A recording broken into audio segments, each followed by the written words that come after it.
जब पूरी पृथ्वी उनके चरणों में झुक चुकी थी, जब स्वर्ग के देवता भी उनकी तलवार के आगे हार मान चुके थे, तब एक रानी ने ठान लिया, अब बारी है कैलाश की।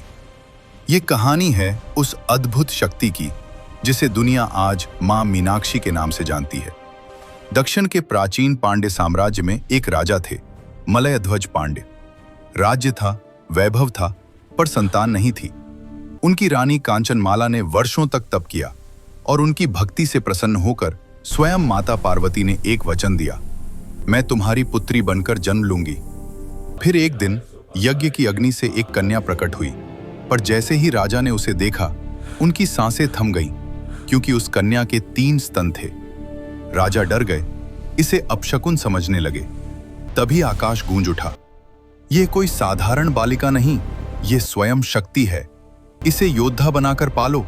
जिस दिन ये अपने पति को देखेगी, इसका 3रा स्तन स्वयं गायब हो जाएगा।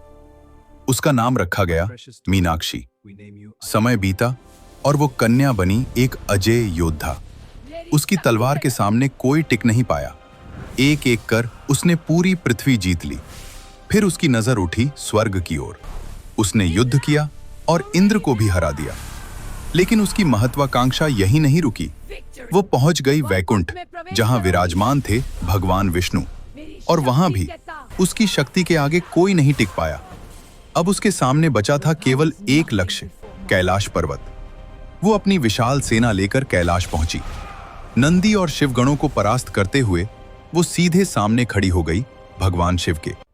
उसने अपनी तलवार उठाई, पर जैसे ही उसकी नजर शिव की शांत आंखों से मिली, एक चमत्कार हुआ। उसका 3रा स्तन उसी क्षण गायब हो गया। तलवार उसके हाथ से गिर गई और पहली बार वो योद्धा नहीं, एक स्त्री बनकर झुक गई। उसे समझ आ गया, ये कोई साधारण योगी नहीं, यही उसके भाग्य में लिखे स्वामी हैं। शिव मुस्कुराए और बोले, देवी, तुम्हारा जन्म ही मुझसे मिलन के लिए हुआ है। इसके बाद हुआ एक ऐसा विवाह जिसकी भव्यता आज भी इतिहास में जीवित है। शिव बने सुंदरेश्वर और मदुरई में आकर उन्होंने मीनाक्षी से विवाह किया। कन्यादान किया स्वयं भगवान विष्णु ने, भाई बनकर।